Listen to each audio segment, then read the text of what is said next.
Look, Bright. This is the Black Powder Podcast, coming at you live and direct.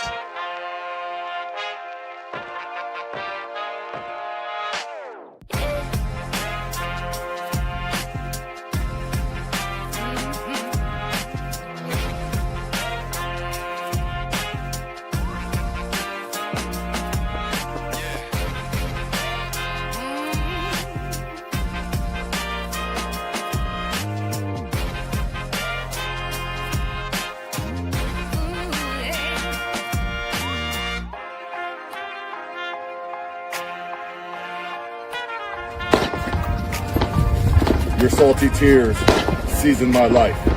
It's the Black Powder Podcast.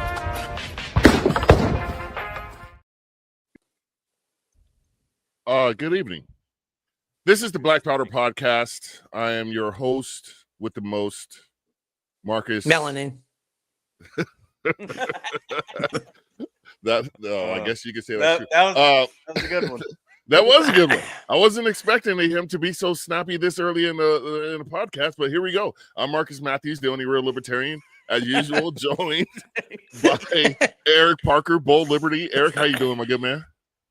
Doing good. All right, nice delay there. Yeah. You know, Sorry. I got I'm here. things going on here. I got nothing else going on, so I got like 3 tabs open because I was trying to make sure. For those that don't know, the Black Powder Podcast Facebook page got zucked. Yeah. But we What are happened? live streaming from Eric Parker Bold Liberty. So if you're seeing this and you don't follow me on Facebook, well, you suck. And that's you. Yeah, go follow me there if that's where you choose to watch this, or if not.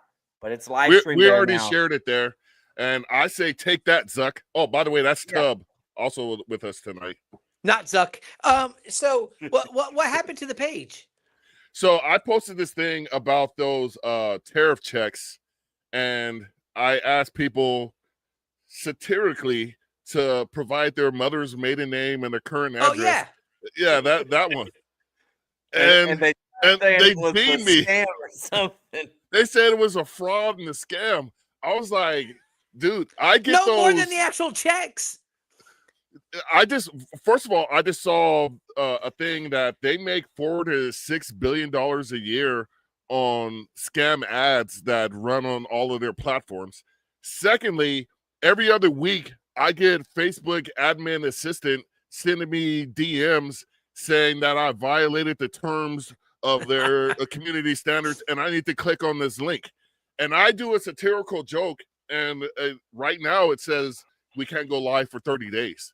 No, and we're no longer being monetized. And we're no were longer we being monetized already on Facebook? Well, I mean, making a little bit of change. We weren't making anything spectacular, but it was like helping covering the cost. Yeah, and they won't recommend us anymore.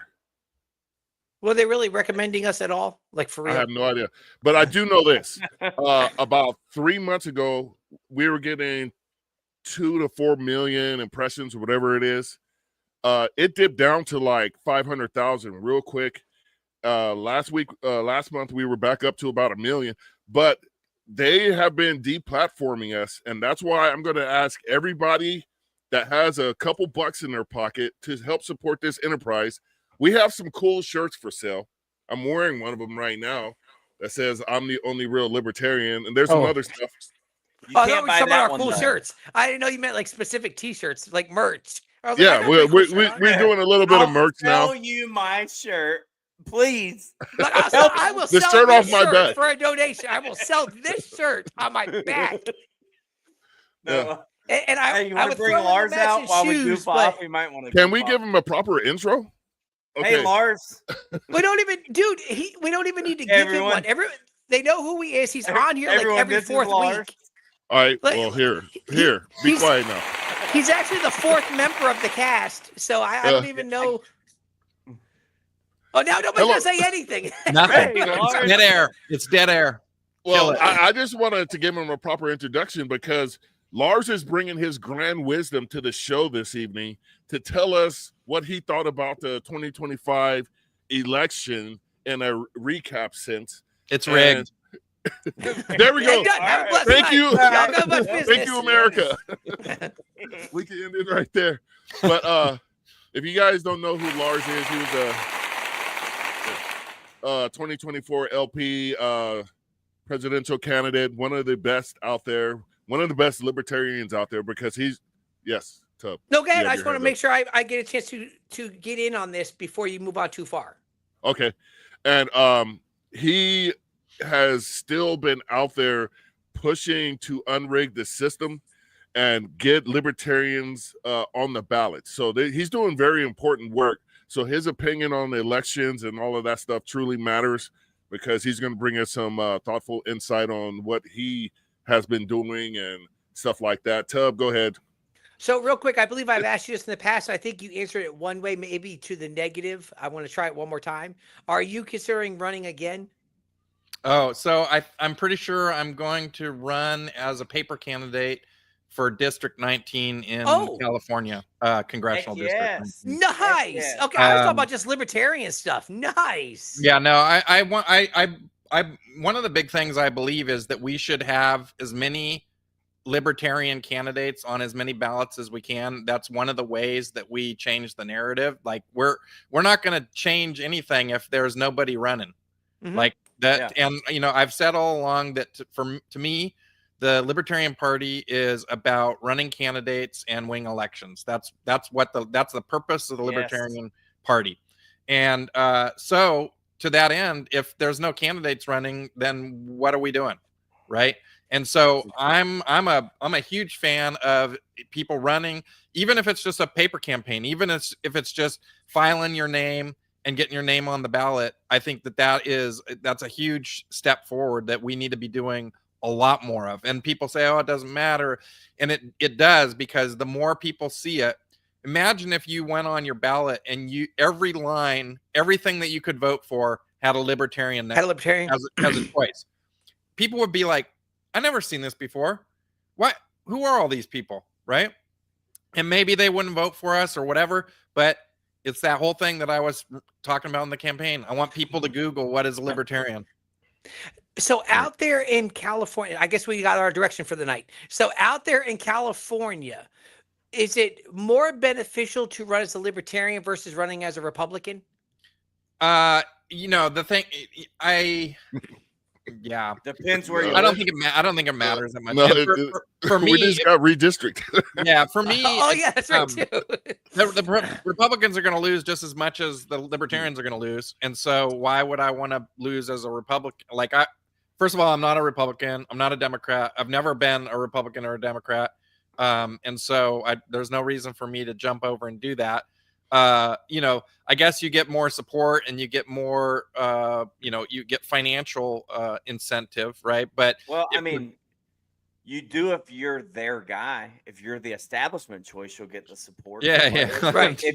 Hey, take a look at this. Do you think this is the does this look establishment? That's what I'm saying. Like, oh, if you're a grassroots libertarian leaning, they're going to try and push you out of the party. So, because here locally from my city council district, so they always run Democrats. Republicans don't even run. Yeah. And so I've had conversations with the Republicans here, and in all reality, it might be better off for me to run as a libertarian than the Republican. You know what I'm saying? Because sometimes people say, well, just jump out and just get in office and you're fine. Yeah. But in all reality, they don't like the Republicans anyway in my district. Yeah. So I probably serve better off to stay as libertarian as I should be and run it that way. Yeah, I think in like a race where it was like super close, like 1% margin either way, then, if you really wanted to win, then yeah, do that, I guess. But it's like, if you do that, you're just selling out. I mean, right. You're like, my whole thing is to abolish the parties as much as possible, make them as impotent as possible and non-relevant, because it's become more and more clear to me that the entire RNC and DNC are corrupt grifters that use their position to gain power and to gain financial influence, and they don't give a crap about the people that that they don't even represent the people that they're representing, first of all. And we see that through the gerrymandering that we just saw. Like they don't care. They have an 80% re-election rate in Congress, but a 20% approval rate.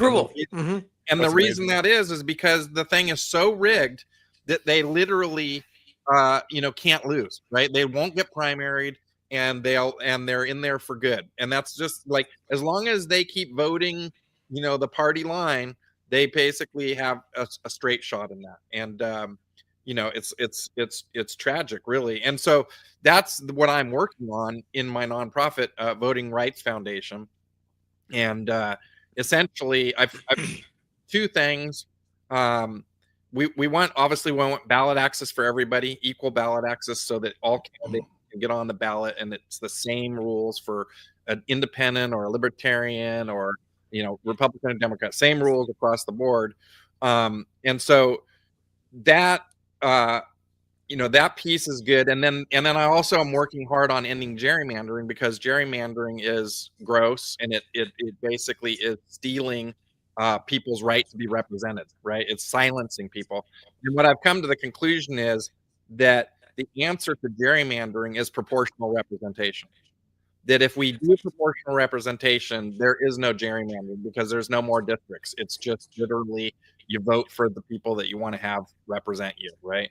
And so that's a huge piece of it. And then for ballot access, I'm really pushing for open jungle primaries, where everybody just gets on the ballot. There's a very minimal level and for all states, and you just meet that threshold and you're on the ballot. And then we get down to the winners of that primary, and the top 5 or the top 10 move on to the general election and are automatically placed on the ballot, because that's the people that the people chose, right? Those are the candidates that the people chose. And so that, we've been fighting for ballot access, which we need to do. But if we had open jungle primaries, that would fix the ballot access issue, right? So it's kind of like ending gerrymandering is proportional representation, and ending the ballot access gateway that they put on us is open jungle primaries. Don't you guys tend to get a lot of candidates out there in separate races anyway? Because it seems like every time we hear from you, you guys got 50 candidates running for governor and all this other stuff. So is ballot access out there? What is it like? Okay, as an example, California is one of the worst states when it comes for, let's take president. For president, if you're an independent, if you're don't have party status, you have to get 200,000 signatures. Okay. And signature these days costs between $12 and $15. So you do the math. Just for California to get on the ballot, you need millions of dollars, and you multiply that by all the states. You need something like $20 million to run as an independent just to get on the ballot. Just to get on, right? And even if you have all that money and all the infrastructure and everything, you'll see what happens is what they did to RFK Jr. They'll just sue him off the ballot, or they'll find some loophole that they have and they just rig the game, right? And then here's the worst part of it is your recourse as that independent candidate is the court system, right? That's your recourse. That's like how you if you feel like you've been wronged, you have to go to the court system and have the court system rule that you were wrong, right? But the problem is that the judges in the court system are appointed by the RNC and the DNC. And they're not going to rule against their party, because if they do that, they're not going to get appointed to the next level of judgeship, right? And so the whole thing is completely rigged, and just it's a scam, really. And so I don't think we're going to have any meaningful change in America or American politics until we basically fix this issue. And that's why it's my number one issue, is because I don't see us if we don't fix this, then eventually civil war. That's what I see happen. That's what I see the outcome. And so because it's just getting more and more violent, people are getting more and more pissed off. They're getting more and more frustrated that their voices are silenced. They're not being heard. They're not being represented. And eventually, if you have no other recourse, people lead to violence, right? You see it coming, and we're seeing it more and more. So my whole Voting Rights Foundation is to essentially level the playing field, create a free market in American politics so that we can avoid the violence that is the ultimate outcome of them continuing to rig the elections. All right, so I got three things real quick. Well, I just wanted to, acknowledge the people that have chimed in. Jason Black, what's going on? Free chimed in, one of Tubbs' favorite people. Amity, I hate that guy. Amity, what's up? Let's see, King's Rat 54. We'll get to that because that's one of the topics tonight. Keep that one up, or bring that back up. Well, I'll bring that one back. We're going to get to that. So thank you very much. He says keep that one up, and he dips out. All right. So there's a couple things.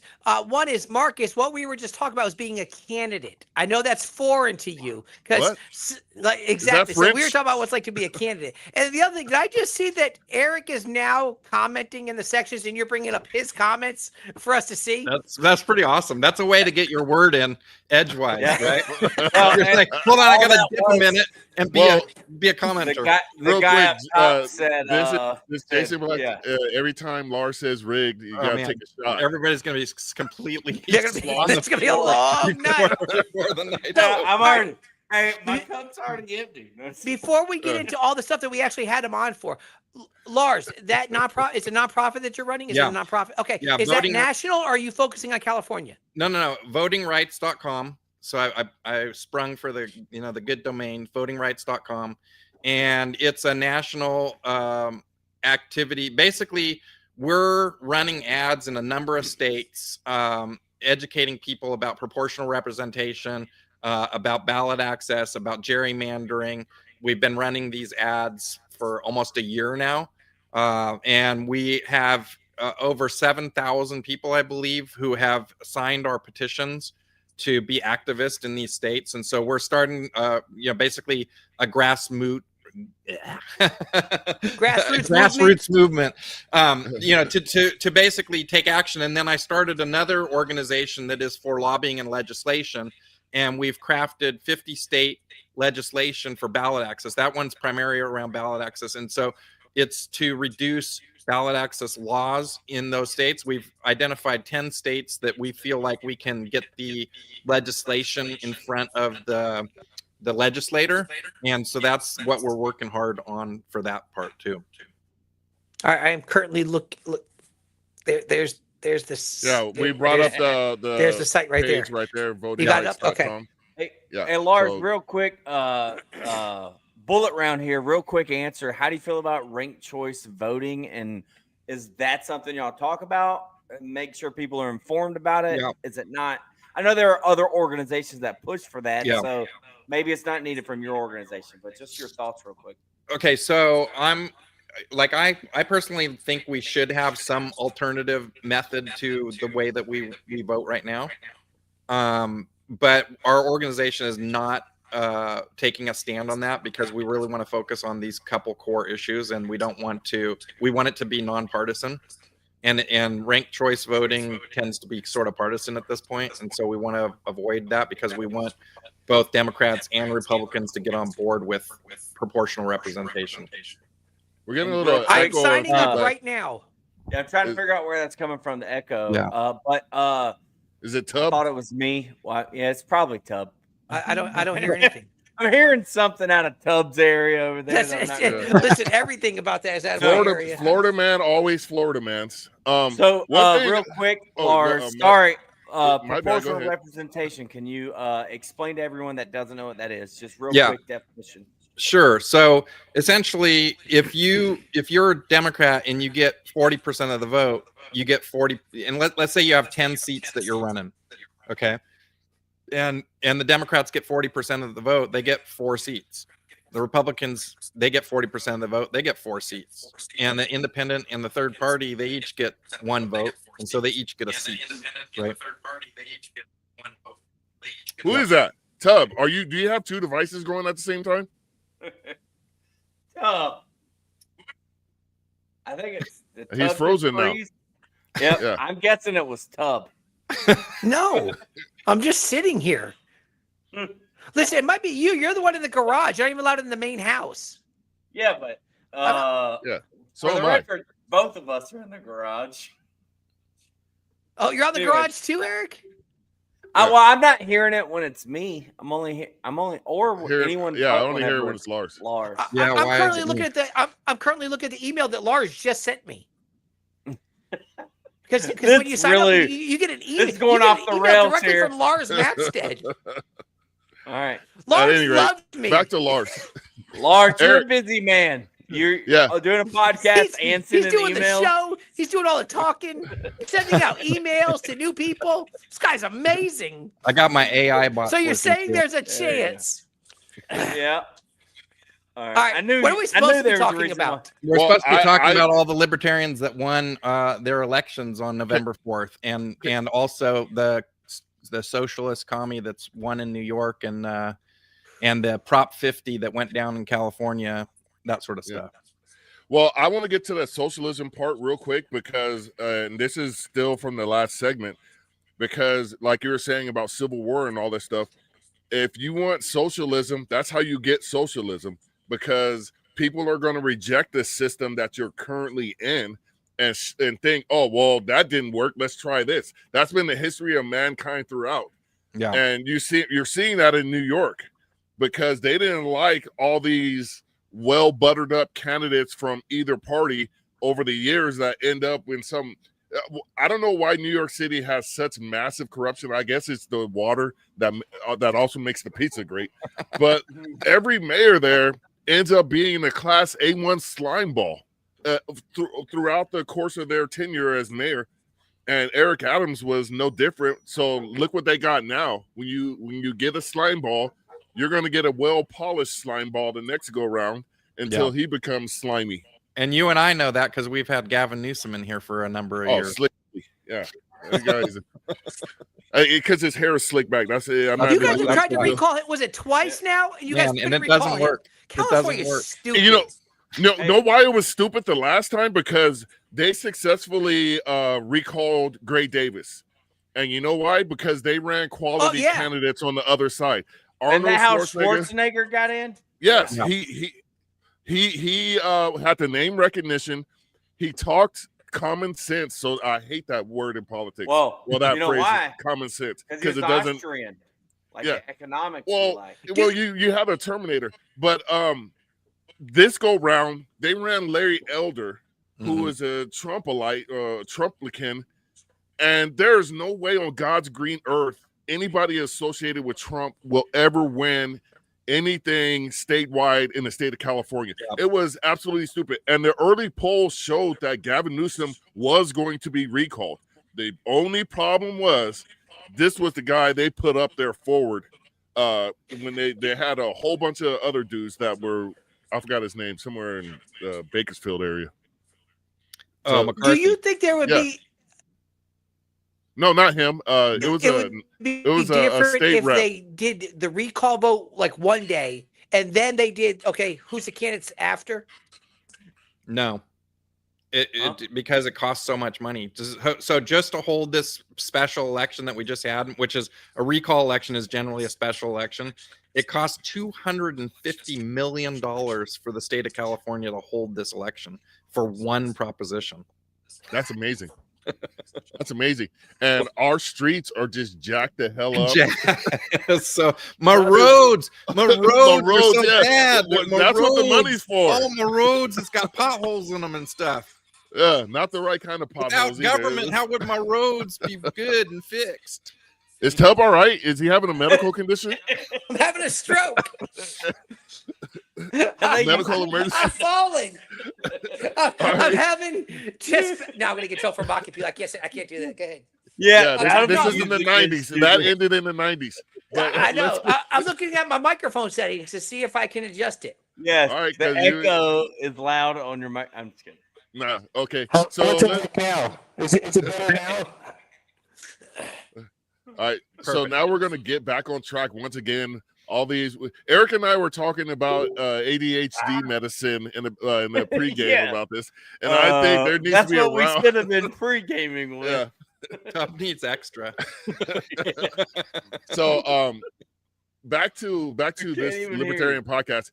So, King Rat 54 brought up a great point. The Libertarian Party had 55 candidates in the November 4th elections. 27 of them won for a winning percentage of 49%. What do y'all think? Dude, that's awesome. I think but we need a lot more, right? And the other thing is that it's if you look at it, it's specific states run lots of candidates.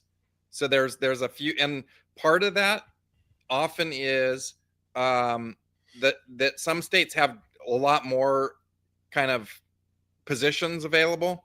So like you'll see like Pennsylvania, yeah, they have tons, but they have all these different positions in each township, and so it becomes quite easy to run. And it's, you know, some states are a lot harder. So as an example, in California, if I'm running for Congress in District 19, I'll get on the primary by paying some money and getting my signatures or whatever. But because we have top two, my name won't actually be on the general election, because it'll be either two Democrats or it'll be the Republican and the Democrats. So even though we have open jungle primaries, because we have top two, it just defeats the whole purpose, right? It just is like and oftentimes it is because they've also done this thing where they started doing nonpartisan, so they don't put who it is on the ticket, but you're literally voting for two Democrats. You don't have any other choice. You have crap Democrat A or crap Democrat B, and that's it in California. So, but like I said earlier, I want us to be running as many candidates across the country, even if it's literally just filing the paperwork and getting your name on the ballot. I think that's critical for the way that we look, for looking good. Is that we need to be running tons and tons of candidates. People aren't going to take the Libertarian Party seriously until there's people running for every single office across the land as Libertarians, right? That's like, I think, a critical piece. And yeah, we're not going to win any of the major ones to start, but these little ones add up, right? If these people in these city councils and auditor positions, if they do a good job and people like what they see, then they're going to be more likely to vote for a Libertarian, the next time around, the next time that they see the word Libertarian. And there was a city in California that voted in one Libertarian, and they liked it so much that at a certain point, the city council had 3 or 4 elected Libertarians on the city council, right? Oh yeah, that was that was pretty cool. Yeah. I just want to mention first of all, we want to shout out the people that have come on the Only Real Libertarian podcast. Christopher Clark in Michigan, right? Yep. Yeah. He came on. He won. Ryan Woodcraft out in El Paso, friend of the show, and Sam Yaskowitz in Junction City, Kansas. Yep. City Commission. So we take full and absolute credit for their electoral victories. You're welcome. Yeah. So I would like them to make sure you don't forget who you came to the dance with. Yeah. Make sure you buy a shirt because we're demonetized. We're broke now. Yeah. And also I want to say thanks to Eric, we found a bypass. Keys to the city. To the city. That's all we're asking. All right. Or a couple of city contracts. Either way, we'll work out the details at a later date. But I want to shout out Eric also for thinking of a workaround. We're actually live on Facebook because we're sharing from his page, so Zuck can Zuck it. Yeah. Oh man, I've kind of given up on Facebook. It's just it's so draconian all the time, and they're just so shadow ban everybody. It's not worth like the effort, and it's like I just given up on it. It's just so painful. Yeah, they pick Free and always choose winners. picks on me. Yeah. Free says I'm the only guy still on Facebook. Like the funny thing is, like, I'll post something important and it gets 0 reach, and then I'll post some stupid crappy meme and it'll be like 300,000 people saw your crappy meme, and I'm like, yeah, but I was talking about gerrymandering and how screwed it was and what we should do to fix it, and it got 3 reach. Yeah, and that's interesting because I do believe in the entertainment, because Benjamin Franklin said if you can make a person laugh, you'll get their attention. Yeah, and that's what we do. We post a lot of memes. They're funny. They'll get a hell of a lot of traction, and then I'll be like, hey, these people are screwing you over. And like 4 people are like, you're right. You're right. And then empirical evidence you're getting screwed over and nobody. Exactly. do a yuck about a dog riding a bicycle, and grandmas all over the world are sharing it. So, it's. Sorry, not trying to cut you go off. ahead. No, I was gonna say, and this is kind of getting off the rails, and I don't want to speak for the party without any of us being on the executive committee. But recently, I think yesterday, maybe today, LP mentioned the parity project, I think, and it's like in 10 years, their goal is for the Libertarian Party to be as competitive as the Republican and Democrat Party. And it's like, why didn't they set that project, start that 50 years ago? Well, I think it's not that every LNC has had that as their priority, because that's clearly not the case, right? But I think every time we've had an LNC that was focused on winning elections, running candidates and winning elections, I mean, that's the goal, right? But the reality of it is how are you going to have parity if the rules aren't the same? If the rules don't have parity, how are you going to get parity, right? And so that's it comes back to this thing that I'm working on, is like, you're not going to win elections if you can't even get on the freaking ballot, right? You're not going to win election. Like how are you going to ever become Congress in California if because of top 2, you're never allowed to be on the general election ballot? You're just completely shut off from that, right? So unless you run as a Republican or Democrat, you're not going to get on the ballot. That's insane, right? And right. You look across the land at all the crazy ass things that people that these parties do, gerrymandering, winner take all laws, straight ticket voting. I mean, there's just so many ways that they rig the game. And we're not going to win elections until we change that, like in a major fashion, in my opinion. Well, Lars, you just brought up the only thing that Democrats and Republicans will agree on 100% of the time is not changing the system that brought them to power. I think they agree on one other thing. They agree that spending fiat currency that's printed out of thin air is the greatest gift of God ever to them, because no matter who's in office, that national debt just keeps going up and up and up, and they are going to run it until this thing completely falls off the rails. They are not going to fix this thing. And Republicans will give you lip service that they're going to do something about it, and then they just go and they vote, for more spending, basically, just different spending. There's one thing I want to, before I pass it. Tub, hold on real quick. But did you guys read about how the Senate put in a little thing where those 6 GOP senators that were investigated were demanding $1 million+ a piece? I mean, why not? Why not just do it up front now? I mean, that's honesty right there. That was snuck into the continuing resolution. Is that what you're saying, or is it something not? Oh no, that's what the Senate put it in there. And I remember my dad grew up. The clean with a little grift. Yeah, side of grift. My dad grew up in Alabama when it was bad Alabama, and he had told me one time, he's like, I have more respect for that Klanman because I know where he stands and he's honest with me than the dude that works across the hall from me that talks crap about me behind my back. So if they're going to steal our money from us, at least they're doing it up front in our face. And I don't like it, but I respect it. The problem is it was snuck into a 2,000-page spending bill. That's the problem. And good thing there are podcasts like us bringing it up, because I didn't know about it till just now, Marcus. So thank you. You're welcome. Tub, did you have a question? Does it really make a difference? Not really, but go ahead. All right. So, Lars, you're a pretty smart guy. We'll ignore the other one. Wow. So here's the question: when we can no longer sustain the debt, what happens?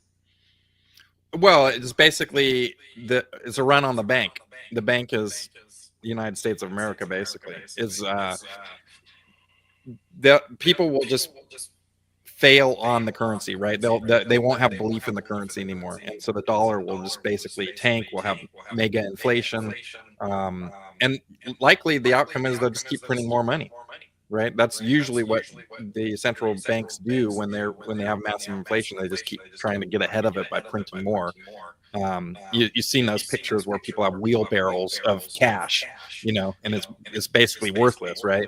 They use it for fire. Yeah, they were burning the money because it was cheaper than burning the fuel that they needed to warm their houses. So, and I think, I met with Thomas Massey like a few months ago and had a conversation with him, and I asked him, I said, what, how's this going to end? Is it, do they address it in Congress? Do they address Social Security and the fact that that's bankrupt right now? Or, what's the thing? And he said, it's just going to basically go to the last day. And it's I don't know if you guys followed Detroit bankruptcy at all, but Detroit. Does anybody? I did. No, I followed it. I remember when it happened. It was the largest bankruptcy in the history of the United States in terms of a city, right? And a month before they went bankrupt, they were still giving out handouts to unions and to pension, public unions and that sort of thing. Oh yeah, you'll get more handouts, you'll get more that sort of thing. And then they went bankrupt and all the people got stuck holding the bag, basically, right? They were like, oh, you get 10 cents on the dollar on your pension that you thought was going to come here, and now you're going to keep working because you don't have any money saved up because we squandered it all, right? And so I think that's exactly what happens. But the difference is that America prints money, right? Detroit couldn't print more money, right? But America can print more money. And so basically what they're going to do is, instead of taxing people, they're going to use inflation as the tax. And it just devalues everything that you have, potentially, right? And so they steal the money from you through inflation and through the Cantillon effect. It is Tub. It's Tub. It's you. Tub. I just muted your mic. What is it doing? So, Lars, tell everybody how cool I was when you met me at the convention. And watch this. And I'm going to mute Tub. You're good. Mute Tub. Yeah, it actually was great finally meeting you, because we've had so many different podcasts together, and we got to bro down. And Marcus is like 60 feet tall, if you don't know. So like, you walk in, you're like, oh shit, that guy's really big. He will mess you up. I'm only I'm not a violent person. I can't say that if I went to Jacksonville, because in Jacksonville you need to be ready at all times, because they yell Duval for some reason. but Tub, you can unmute your mic physically. We figured out in the settings. We could just turn you off whenever we want. I don't want to. This is like a Senate hearing now, where people are pressing that button because they don't want the. I'm sorry, it's broken. I can't respond. Tub made me forget my what my next question was. So Eric, you go ahead. You have nothing to contribute to this conversation anyway, Marcus.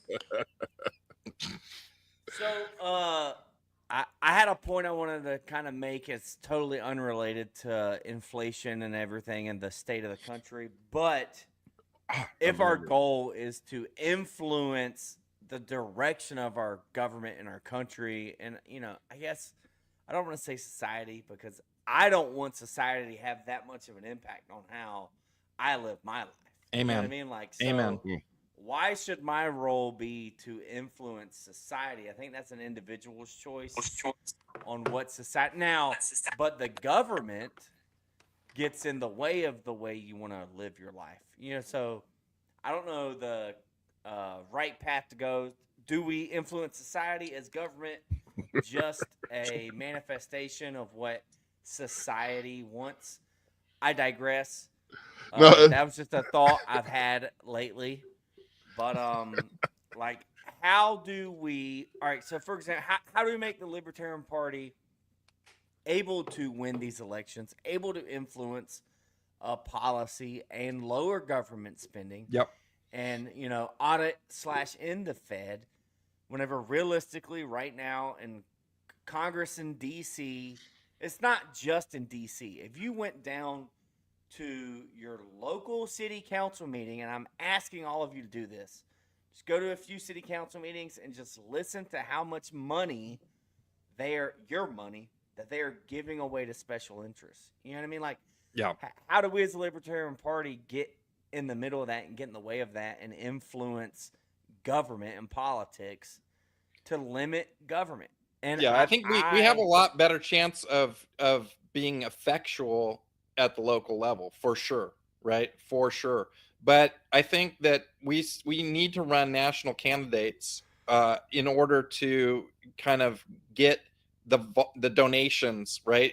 Because people get excited about big ticket races, and they're not going to donate money to small ticket races, but they will donate money if they like the candidate and they feel like they really want to back that candidate. They'll give money to that candidate, right? And so we're not winning any elections without money, right? That's the bottom line. And I said that during my campaign a lot, and it kind of fell on a lot of deaf ears. But in the end, what the feedback from the feedback from the campaign was that there wasn't any money. We didn't have enough money to go to these places and do the things that we wanted to do, and so it really all comes down to money. And you really need to have good quality candidates if you're going to get money. Like, basically, it goes back to that thing where Marcus was talking about the California race, right? Is like, if you have an Arnold Schwarzenegger, you're going to win and you're going to get a lot of money. If you have nobody, right? So how does the Libertarian Party attract high level candidates, right? How do we attract the big dollars? And it's a lot of little pieces put together. I know that the party right now is working on a program to essentially get, thousands or hundreds of thousands of $10 a month donors, right? And because it's like, you think about it, it's like, if it costs $20 million to get on the ballot for an independent candidate, right? You can't run a presidential campaign without like at least $10 million, like a legitimate campaign. Yeah. Right. I mean, I burned $1.2 million on my campaign, and it was like, I barely scratched the surface. Like I was like, I felt like it was, it was bare bones, it was bare bones. And it's like, I would have loved to have 10 or $15 million to like really do, some real outreach. And that money goes to, getting more people knowing about the Libertarian Party. The more money you got, the more people are going to know what the Libertarian Party is all about, right? And like, I reached millions and millions and millions of people with my ads, and it resonated with people, right? And so we need to be able to do that. But I go back to this whole thing of it. None of that matters. None of it matters if we can't get on the ballot.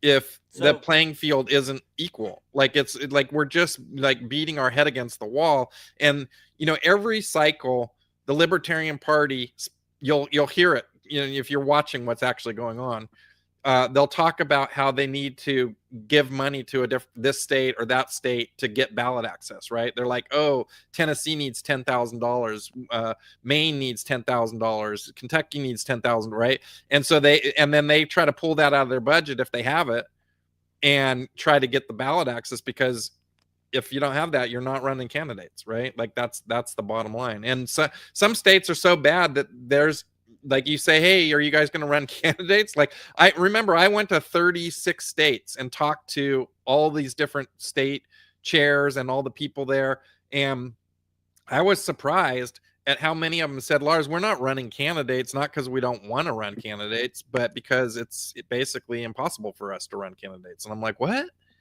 do you mean it's impossible? What do you mean you can't? You're the third largest party in America, and you can't run a candidate in your state? What even is that, right? Yeah. And it's like that kind of thing, just like, it really opened my eyes to how rigged the system was and why we have to focus on this issue, right? We need to get a lot of donors in. We need to run a lot of candidates. The more candidates we run, the more money that the party will get, because there's a knock-on effect, right? It's like, oh, I'll give some money to the candidate, but I'll also give $50 to the Libertarian Party, right? And that's why you see in the numbers for if you look over the last 20 years or last 30 years, every presidential election cycle, there's a huge bump in the amount of revenue that the Libertarian Party takes in.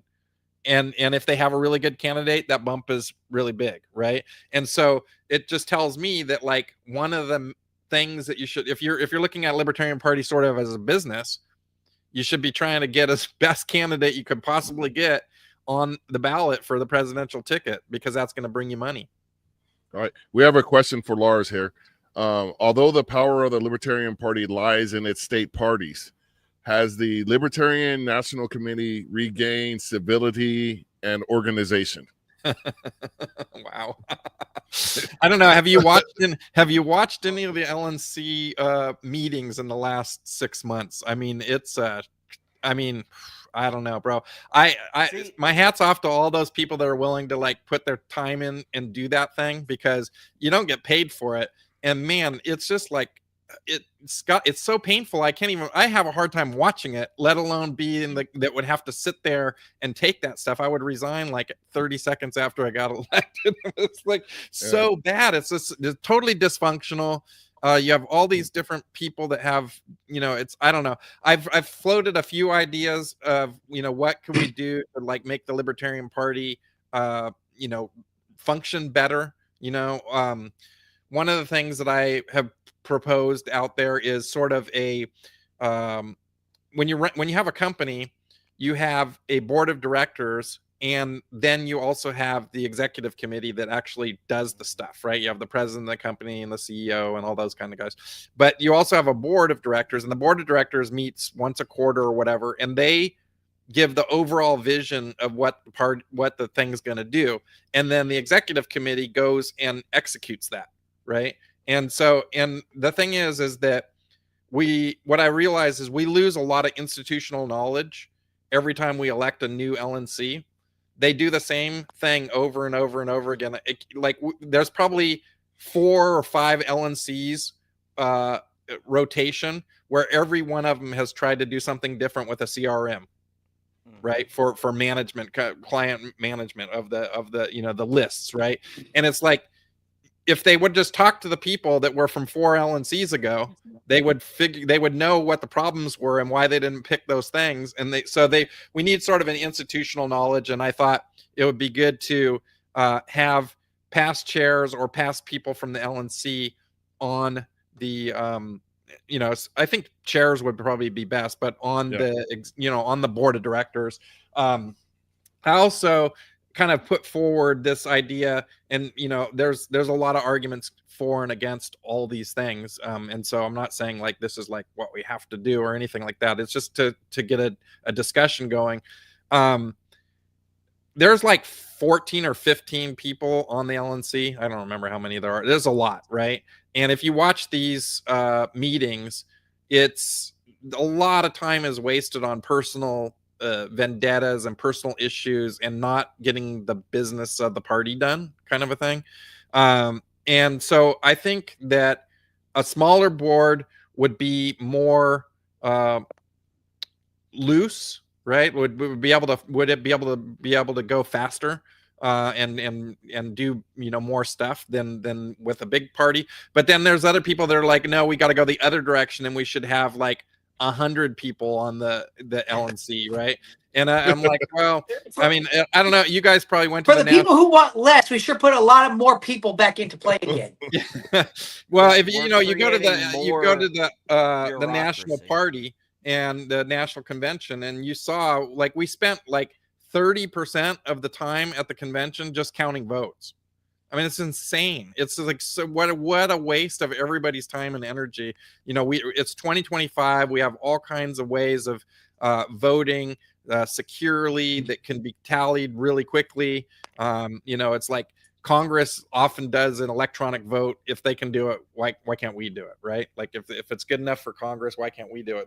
If it's good enough, like there's when you own stocks and ETFs and stuff, they ask you to vote for the board members and all that kind of stuff. It turns out there's only like 6 companies that run all the elections for all the financial institutions in America, right?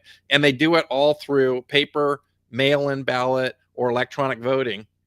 And like there's no fraud because they know how many shares you got and how many shares were voted, right? It's like I think there's ways to fix this, but I don't know. It's kind of like the national debt and the Social Security. I'm not sure that the government actually wants to fix it. I think they like this. I think they like it being broken because it allows them to manipulate it more, right? They're like, oh, and then they can dangle a carrot that they're going to somehow fix it, and then they never actually fix it, right? That's exactly what they do, because you can't run on your successes, because after that, because nobody has any more good ideas. So what you do is you sell the people the fear. Libertarians are failing in that regard because we're not selling you fear, we're selling you hope. You know, and this I wanted to get to the Detroit thing real quick. Then I'll get to Tub. Relax. Just keep going. Because I got nothing. I think I may have coined a new term here. I'm gonna toot my Zimbabwean. In 10 minutes, I decided I could hang for a little bit. But okay, just saying. But I call it Zimbabwean economics. Oh, your people? That's the first example, because I remember like a freaking bag of rice cost $1 million or whatever at one point there. But Zimbabwean economics is just a cliff. So when the United States gets to that cliff, I hope you have something. Everybody talks about gold and silver, but your ass better have some lead. So somebody doesn't come and take your 100%. Gold and 100%. Absolutely. Lead is the most precious metal in bad economic times. Yes, 100%. Tub? No, forget it. I don't even know what it was now. Are we done? I didn't write it down. So are we covering New York City or not? Yeah, we can do that. Quick, Tub, go ahead. Yeah. All right. Let me just say this. All right. So I'm on the side of, and I've had a lengthy conversation with somebody about it last night. I'm on the side of let that city burn. Let them just let them figure it out. You got what you wanted. You voted that in. Best of luck to you. And then if one city can just completely crash in America, then we go, see, you had your chance. It doesn't work out. Now, the other side of this, the Democrats all came out. Look at us. Look what we did. If you really think about it, the elections that they won, there was no big surprises inside of it. Like nothing got flipped. Nothing. It just so I go. It's not absurd that any of the things the way that they went down in all reality. Yeah. And so, how do we feel about my idea of letting New York City just burn and start over again? Well, start over again. Just it was a great experiment. It didn't work out. Yeah, well, we're gonna find out because it's going down, right? Like we don't have to let anything. It's just gonna happen. I honestly though, I think Mandami needs a lot of stuff from the governor in order to make his plans work, and she doesn't seem like she's interested in doing any of that stuff. So I think that he talks a lot. It reminds me. This is exactly what it reminds me of. Obama comes in and he's like, I'm going to get medical for everybody, healthcare for everybody, right? We're going to pass healthcare for everyone.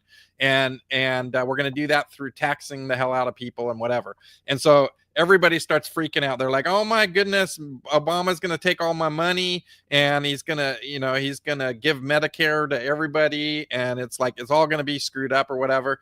And then for the first 2 years of his, presidency, he didn't put it forward at all. He had both houses. He had both houses of Congress, and for 2 years he didn't even touch it. As soon as the Republicans won one of the houses, like whether it was the Senate or the Congress, then he puts forth his bill to push healthcare, right? And then he's like, "Oh man, I couldn't get it through because the Republicans were blocking me," and I'm like, "Wait. What? You just had 2 years to put through whatever you wanted to do and you didn't do it, right?" And so what I've realized is that a lot of politicians, Trump did the same thing, and you'll see that if he loses in the midterms, I guarantee you he'll put all kinds of crazy stuff out there in the last 2 years that will never ever have any chance of passing because the Democrats are going to be blocking it, right? And then he yells about how bad the Democrats are and how he's got it all right now. He could be passing all kinds of crazy stuff. Is he passing, like, where's all the things, right? Where's all the things? He's doing executive orders. They don't, yes, but those get undone, right? That's not legislation. That's not like getting through stuff that's like legitimately going to stay, right? So I think this Mamdani thing, what's really going to happen is he talks all big, everybody gets all excited, and then he actually like he pulls off a couple of small things, and then nothing really changes in New York City. That's what I think is going to actually happen. And the thing is that they like this fear. They like you to live in this fear because it's great for fundraising, right? If I need money so that we can stop that bad commie Mondami from winning. That's why you need to donate money to me, right? If you don't donate money to me, the other bad guy's going to win and he's going to do bad things to you, right? But I think they just cover for each other and they play good cop, bad cop. You saw it in this opening of the government in this last week, right? 8 Democrats voted, right? Though it was very planned and controlled which 8 Democrats were going to take the hit, right? There was other Democrats that wanted to vote on it, but if they voted on it, it would look bad. So that their leadership told them, don't vote on it. These are the 8 people are going to vote. Everybody else vote no, hold the line. Everybody plays the game. And if you talk to somebody like Massey or you talk to Justin Amash about how the House works, right? And what you're allowed to do as a congressman, nothing. Unless you're the Speaker of the House, the Senate Majority Leader, the Senate Minority Leader, unless you're one of those people or on one of the committees that allows bills to go through, you don't get to do crap. You're a yes man and a no man in Congress. So even if you are a libertarian and you win and you get into Congress and you think, I'm going to do some cool stuff. Yeah, no, that's not how it goes. Basically, what you get to do is be the vote of no. Right? You get to do what Thomas Massey is and say, no, we're not doing that. No, I'm voting against that. Or Manchin or Sinema or the people that were, voting against it. Or even Marjorie Taylor Greene. Who would have thought, she's the check right now, right? Didn't see that one coming. I did not see that one coming. But so, they never really get through the stuff that they want, that they say they're going to get through. And mostly I think they just like the status quo and they don't like to solve problems, right? They do not like, because if the problem goes away, then you can no longer fundraise on it. Right. So they don't really want to solve any problems. The Libertarian Party had a really good post yesterday about the Mamdani situation. And they said, and they shared an article from LP.org, but it says, every promise Zohran Mamdani made on his campaign tour, including freezing rents, making public transport free, levying brutal taxes on corporations, and more, was on its face a lie. Yeah. The mayor does not have the power to implement a single one of them. Yeah. Meaning it's reliant on the city council and help from the governorship to get any of that accomplished. Yeah, and so it's just talk, right? It's just talk, but people love it, and the majority of Americans, honestly, they have no idea of how any of this works, and people are struggling out there. It doesn't, Republican, Democrat, whatever, it doesn't really matter. People are like going to the store and they're like, a steak is $46. What are you talking about right now? Yeah. Like I want to get a steak and it's $46. Like people are struggling with money, and it's harder and harder to make everything work. The government is squeezing us like incredibly hard, not only in taxation, but all the inflation that we've had for the last 6 or 7 or 8 years or whatever it's been. That is the thing that has been leveling people and causing wealth crisis in America. Basically, it's basically making everything unaffordable. It's making it really challenging. Like the kids, if you talk to 20-year-olds and 25-year-olds right now, they're bummed out. They have no like hope for the future. They're not like, oh, I'm excited to go do this thing. I mean, yeah, there's a few, but in general, they're just like, the world's screwed. I hate everybody. I'm still living with mom and dad. I don't see any way out for me. I don't see any future for me, right? And it's like, so when they hear like, I'm going to make rent cheap for you, I'm going to give you free stuff, and you're going to be able to have a better life, they're like, sign me up, baby, sign me up. Like I said, that's how you get socialism. Also, New York can do what it wants.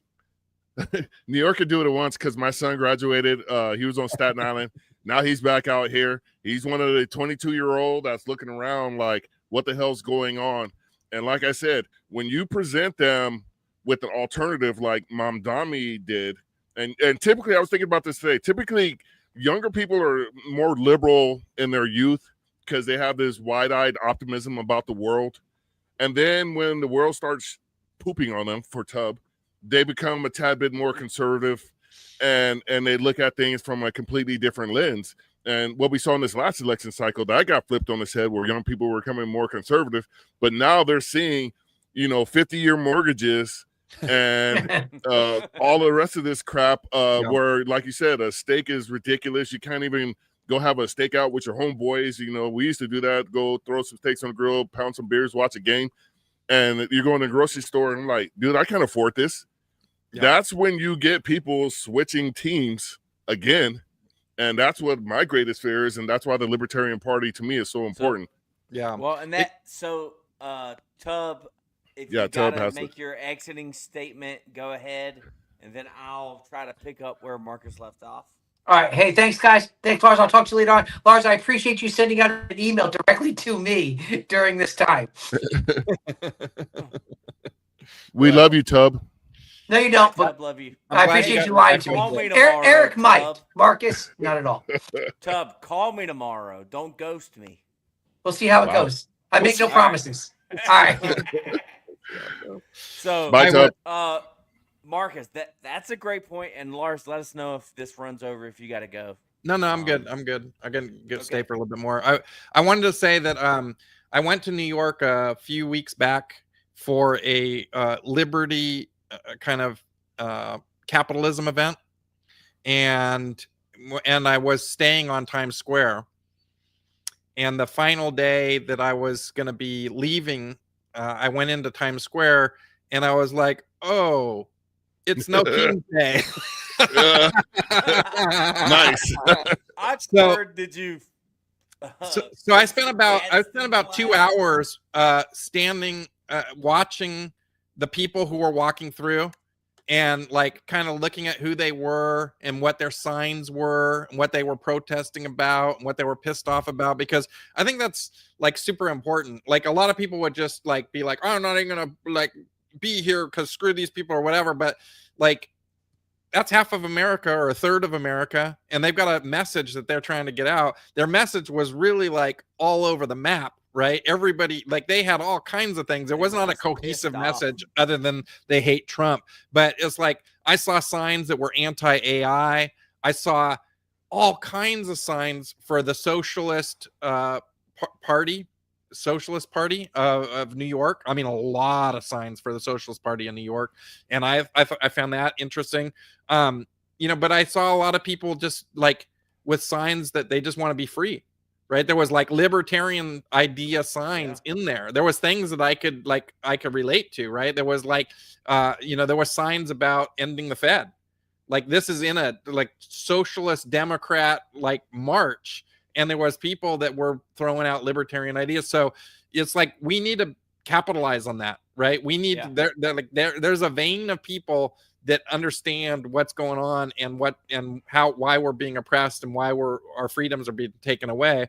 And we need to not turn those people away. Like we need to be able to bring those people in, even if they're not like fully libertarian or whatever. And the same on the right? Like we need to be able to bring people in on the issues that are important and not gatekeep so much, right? And it's like, I just feel like we spend so much time gatekeeping.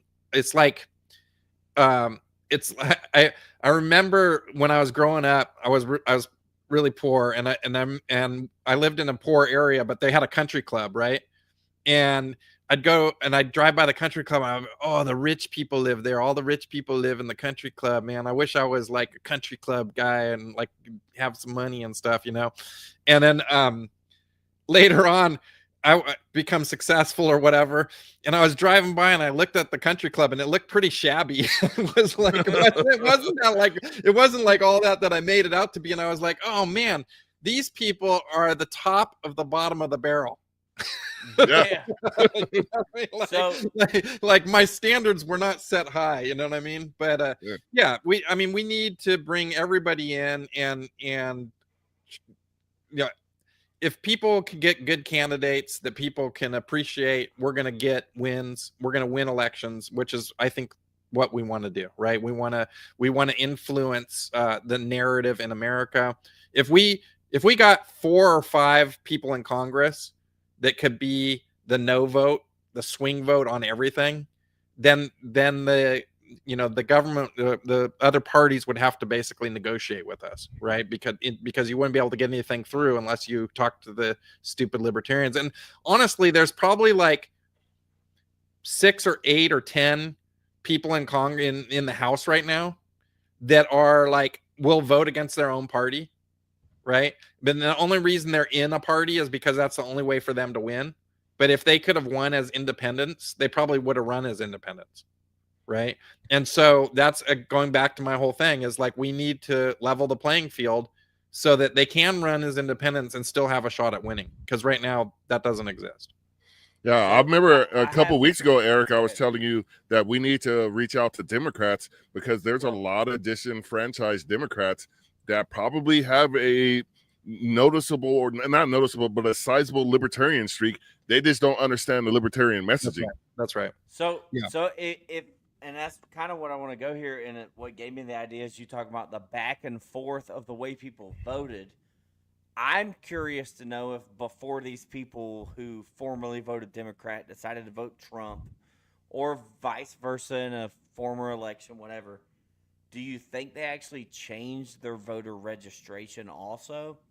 And sometimes if you're politically informed or active, you will change your voter registration because you're telling the party, I'm not happy with the direction this party's going, right? That's my story. Like, I left the Republican Party and I registered Libertarian, and then I ran for office as a Libertarian. Yeah. So and that was intentional, because I saw the way the Republican Party was going, even in the state of Florida, even with the free state. And I was like, you're all heading towards big government. You know what I mean? Like, so I left. Now, I don't know what percentage of people decide I'm going to vote against my party, decide beforehand or after. I'm going to change my party registration, but that's public information. Yeah. If the Libertarian Party could access that and see that if they have their name, you might have their address, phone number, email, you could choose. I'm just saying, that pendulum swinging. What if you grab them before or right after they switched? Yeah. And you said, hey, we know you changed from Republican to Democrat. Have you considered the Libertarian Party? Or, hey, the other way, we saw you went Democrat to Republican. Have you considered the Libertarian Party? Like, there's probably a large portion of a voting block there. And then we also need to be reaching out to registered, I know you're going to say what? Registered independents. A lot of people show up and check independent on their ballot, on their voter registration, don't realize that's the independent party. So we should be reaching out to them. We should be reaching out to the EPA candidates. So one thing that I sort of pitched to the LNC, and I think they're working on, is that there's low-hanging fruit. And the low-hanging fruit is there's 700,000 registered libertarians already. Okay. And there's only like 15,000 or 20,000 members in the Libertarian, dues-paying members in the Libertarian Party, right? Yeah. So the low-hanging fruit is just contact the 700,000 people that already identify as libertarian, get them all to be Libertarian dues-paying members, and after that, we can go work on the Democrats and the independents and whatever. But there's like literally this low-hanging fruit of 700,000 people that they should all be active members. And that was sort of the plan that I put forth, which was get those 700,000 people to give us $10 a month. So get 70,000 of them to give us $10 a month. I'm going to not just play devil's advocate, but I'll push back here a little bit. Okay. I'm unwilling to give the Libertarian National Party any of my money until they show. And don't get me wrong, I'm happy about the leadership under Stephen Nikela and Paul Darr. But you just said basically the rest of the executive committee is like herding cats. Yeah. So why would I give them $10 a month? What I want to see results. Yeah. And then I'm willing to give. That's the core So, problem of the Libertarian Party right there. Well, the results. Yeah. I looked at 49% success rate is right. That's what we won. The candidates we ran in this cycle. That's take out good. Pennsylvania. That's good. I'm just saying. No, I'm just saying like that's good, but I want to see more before I'm willing to give. Yeah, and I think there's a lot of people like that, but you know, again, I'll go back to if you get a good candidate, that's what will raise money. And that's sort of what you're saying is like I need to see somebody exciting, right? If you saw somebody super exciting was running as a libertarian, then I bet you'd give some money to the Libertarian Party. Yeah, you get some money. Right. You might join the party. You might get active. You might get involved. Become a activist. Recruiting high-end candidates is key, in my opinion. There's only two right now, and I'm not excluding Lars because you're a high-end candidate in my book. But the only two, one of them has been on this podcast, Justin Amash, and the other one has to be Thomas Massey. Because he won't run as a libertarian. I talked to him and he said, why didn't you run he told me, why don't I run as a Republican? And I was like, well, I don't, that's not really my bag. And he's like, look, I had a debate he said he had a debate. I don't know if it was with John Stossel or some other libertarian. And they debated whether it was better for a libertarian to run as a Republican and get in office or to run as a libertarian, and he said he's hands down that the correct way to go is to run as a Republican and get power, and maybe if you're not a Republican to run as a Democrat, whatever, to get in there, right? And so I mean I get his point, and like I can't really argue with his success, right? He's actually there and we're not, so there's that, right? But that's what happened to Amash. Amash got in there as a Republican, as a hardcore libertarian. He's a very principled libertarian. And when he tried to do libertarian stuff, he was shot down left and right to the point where they primaried him and got him out there because he wasn't towing the line. That's right. Yeah. And it's like, unless you're like Massey, he's kind of in a good position where he's at. But if you're in a state where that's not really the case and you're not like super loved or whatever, then you're going to get primaried and put out. Like, unless you're that's the whole yes man thing, right? Like you have to just toe the line. And it's like, I mean, so here's something. I went to Wyoming recently and I was talking to some state representatives there. And two of the state representatives said something that was like almost shocking to me. And they said, oh, I don't vote how I think I should vote. I vote how my constituents would want me to vote. And I was like, wait, what? Yeah. You represent people? Holy crap. You went to Wyoming and saw a unicorn. Could you imagine if everybody in Congress voted what their constituents wanted? And not what the party wanted? Oh, America would be so much better off. Like, that'd be amazing. That would be absolutely amazing. Well, I've always believed this, and not always, but I believe this for a long time. Every federal law should have a expiration date on it. Yeah. Because if it's if it's a good law. That's right. Yeah. And that's one way of doing it within the system, but we're not going to get that either. It just amazes me because you're not the only one that said that. There was, I think it was Michael White said that when he talked to the state rep people, they said, we would love you to be in there because you're going to read the bills. They just hand us the card to tell us how to vote on the bill, and they don't actually read anything. That's right. Because there's such a disconnect. And, I say this almost every episode. Every industry, business interest, corporation, whatever it is, has a representative in Washington, D.C. and every state capital except the American people. Yeah. We don't have anybody that truly represents us. And like we pounded this point, even your representatives don't represent you.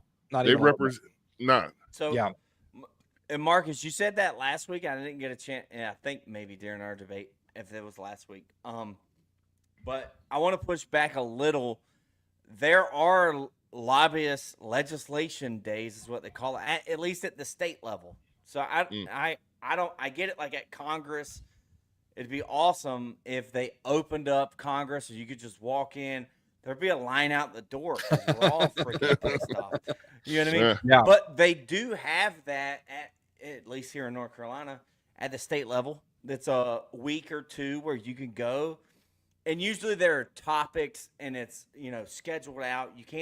You can knock on your representative's door and talk to him, but you're probably only going to get his ear for about 2 minutes before If you're lucky. I got to see the next guy. You know what I mean? If you're lucky. So, but that that is what we got right now, you right? Go down there and be like, hey, we're pushing for constitutional carry. Like there will be an organization probably leading that, and you can show up and you can lobby.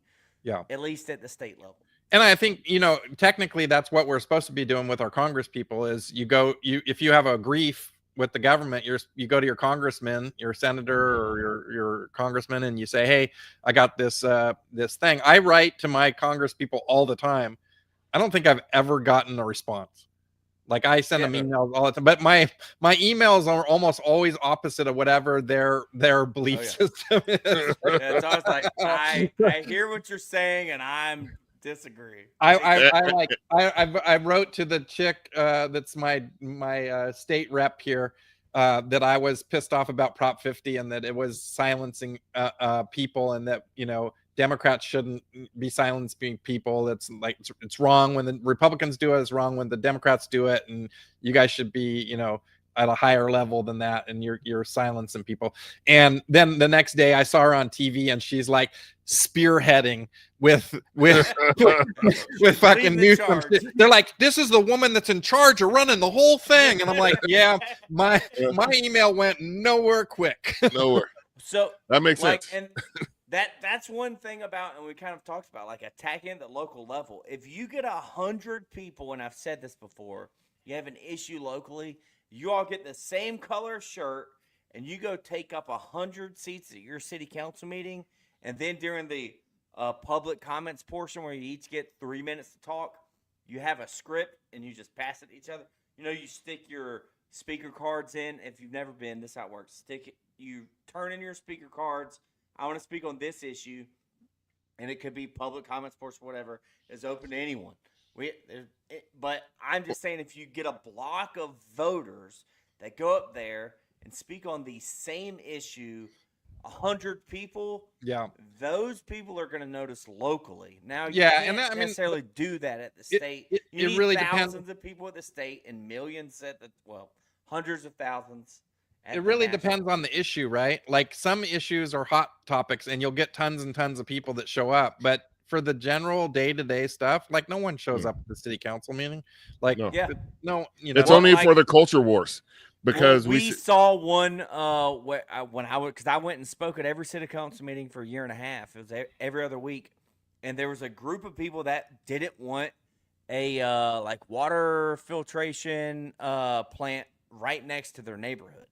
So it was 100 people in this community. It was a community said, hey, we don't want this. And, like me as a libertarian, I was like, well, I believe in private property rights. If they bought it, they should be able to do whatever they want to do with it. But seeing the way the political machine worked, you saw like 100 people show up with the same color shirt and go up and talk on the same issue. And they're essentially saying, if you let this development happen, we will make sure you're not reelected next time. That's the problem is that doesn't happen enough. No, because Americans are comfortable with the mundane. The only time you're going to see Americans, especially these days, get up in arms, it's the culture war stuff, the stuff that the government shouldn't be involved in the first place. And what concerns Americans, and I'm sounding like a politician, maybe I should run, is what's going on. I told you that. What's going on, Governor, in your refrigerator and pantry? That's what's going on right now. And those are the things that the Americans don't connect their politicians to, because here in California, when you add another 5 cents, whatever it was we had this past July to the gas tax. Guess what that does? How do your groceries get to the grocery store? That's right. How do your clothes get to Kohl's and Target? How does your shampoo get to Walmart on the truck? If they have to pay more, we pay more. They don't see that connect where the government is in the way of your wallet whatsoever. And that's, again, the messaging that the Libertarian Party needs to get better at. Just real quick, if are you smarter than a politician tomorrow? We got Nikita, Dar, and Ford, and that's going to be a hot show. You know, so I just want to shout out to them.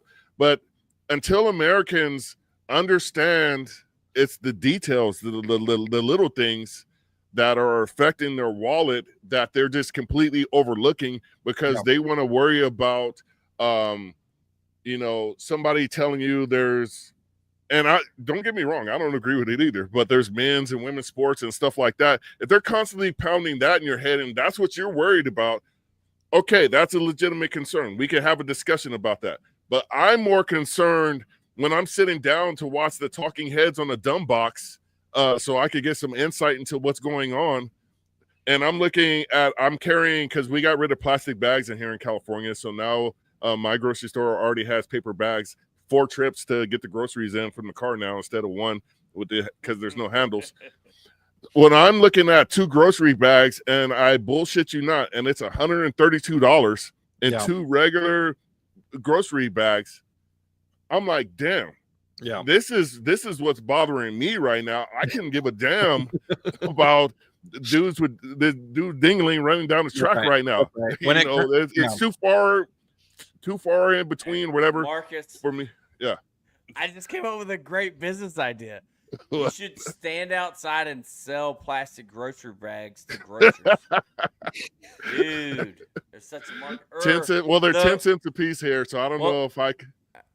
Well, yeah, I'm saying you get I'm saying the real crappy ones they outlawed, and then people walk in and use their own outlawed plastic bags. I'm just saying, like, you could probably get like a big stack of those for $100. Anyways, I digress. Yeah. All right, guys. I think I'm about done. I just, but I think, it's kind of to wrap it up a little bit. You know, we need to run more candidates. We need to run better candidates. I think that all the infighting that we've seen over the last 6 or 7 years has made it so that good candidates are like, I'm not getting in the middle of that. Like, they want to see an organization that backs them. Like, I know for sure that there's a couple of good candidates that would run as libertarians, but they're like, until the party shows me that they can support a good candidate, I'm not going to put my hand, because the thing is you lose political capital when you run and lose, right? Yeah. You only have so many times you can run and lose before you're irrelevant, right? And so, we have to show that we can support candidates and that we have a organization to do that. And I don't see the party like really making that their priority, right? And I think that needs to be the priority. Then the priority is that we run candidates and win elections. And when I say run candidates, it means that we have the full Monty of support. We have financial support. We have ballot access for all states, no matter what, right? We get you ballot access in your state. And so that's what the party needs to be doing, in my opinion. And to do that, we need money. And so that's why I like that idea of like getting those 700,000 or some portion of them to give $10 a month. It's kind of easy, low hanging fruit. But the best way to get them to give money is to run good candidates. So it's a little bit of a catch, chicken and the egg kind of a thing. Yeah. But I think, we'll make it at some point, but it's a slow slog for sure. And I think the big breakthrough would be if somebody really big name just stepped onto the plate and said, I'm going to do this thing. And everybody would be like, oh shit. Yeah. You know what I mean? So, but yeah. So anyway, votingrights.com. Yep. We're doing that. Got quite a big team of people, and I'm spending about $100,000 this year on that myself personally, and another $100,000 on lobbying and legislation. So putting my money where my mouth is, but we're always looking for donations. Keep the good folks working over there. And I appreciate you guys having me on, and hopefully the socialists don't completely take over New York City. Well, we truly appreciate you coming on, because I was just thinking, I just had this inspiration right now when we were talking. We're going to be the refounding fathers of the Libertarian Party. Nice. Because this is the time where we need to start. We have to rebuild it, because we went from 4.3 million to 1 million to 700,000 in the last 3 election cycles. It's time to start all over. I'm glad we got new leadership. I like Stephen, Nikayla, and we've had Paul Dar on here. I like him too. But now is the time to build this party once again. And I'm not tooting my own horn or the Eric's horn. I would never toot Eric's horn in the first place. Let me clear that up. Yeah. For the record, wow. never had or never will. I didn't know it was going to be that kind of party. But this is one of the avenues and venues that the Libertarian Party needs to focus on in the media. One of the reasons Trump was so successful, he went on every damn podcast there was out there. Well, you have to be invited. That's why we have you on here, because we want to have the greatest of the greatest libertarians on this podcast, so we can start getting this message out. There's demographics we got to hit: the youth population, Black people, Latinos, all of those things. I can't stand out because I'm tall at a libertarian convention. I'm gonna put it out there like that. Well, that was the point I was trying to make. I didn't want to emphasize that. But I can't stand out there, because this, like I always say, Black people are naturally libertarians. We like weed, we like guns, and we know the government is always fucking shit up. So that's why I think we need to focus on getting more people under the tent, so to speak. Eric, did you have any closing statements before we let our guy Lars take off? Lars, thanks for coming on. Thanks for hanging out with us. I always enjoy having a conversation with you, whatever insights you have to offer. And please don't take this as disrespectful, but you were, and I had to look it up, for the Libertarian candidate for president. You were my #1 choice, and you're still a pewter medal winning. Nice. Candidate, right? You got 4th, right? I appreciate that. But you were my top choice, and you know that. Yeah, and I appreciate that. I think hindsight, I've said this every time you've been on, hindsight, I got a lot of people admitting, like, Lars was, people that didn't vote for you, or you weren't the #1 choice, said Lars would have been the best choice. So, timing is everything. And there was, I was naive in a couple things. I think it would have served me really good to have run for another office before doing the thing that I did. I didn't need to have a lot more, but there was a few things that I didn't quite understand by not running as for Congress or for Senate or something like that. I think I would have been more polished, and I think I would have been able to present my stuff a little bit better. But again, I mean, going just to put a pin in it, this election this last election, in my opinion, was just a referendum on is very much the Republican Party and the Democrat Party fighting inside the Libertarian Party, and I was the third party candidate inside the Libertarian Party. That's basically what I came up with on all that. That's pretty funny. Yeah, Lars, that's great. And a little bit, I would like to see you do a little more than just a paper candidate in this congressional run. Oh man. And what I mean from that is just use it as an opportunity to get invited. You'll get emails. Hey, do you want to come to this? Oh, for sure. Whatever. And yeah, I'll do all stuff. the I'm just speaking engagements and all that stuff. Like you'll really enjoy that, and you're a great spokesperson for liberty. Yeah, So, I'm just not going to go. I'm not going to opportunity. hire a whole team and do the whole shebang. No. Like I'm not burning another $1 million on that. That's for sure. But No. yeah, I mean, I get that.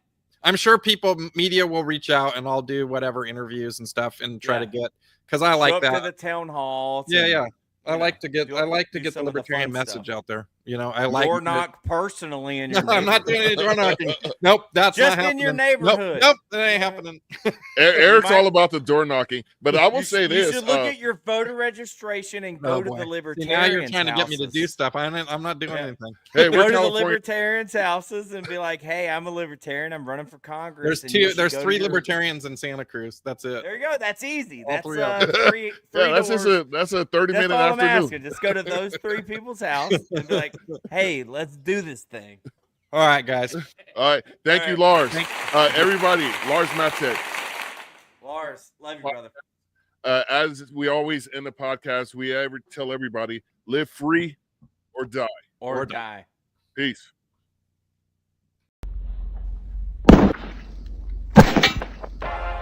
This is the Black Powder Podcast. Coming at you live and direct.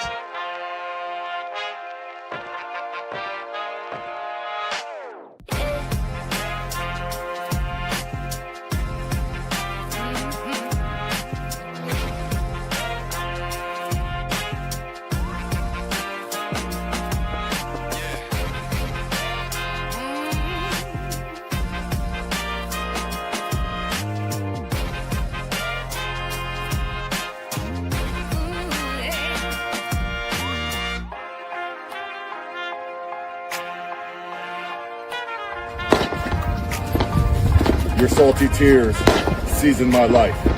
It's the Black Powder Podcast.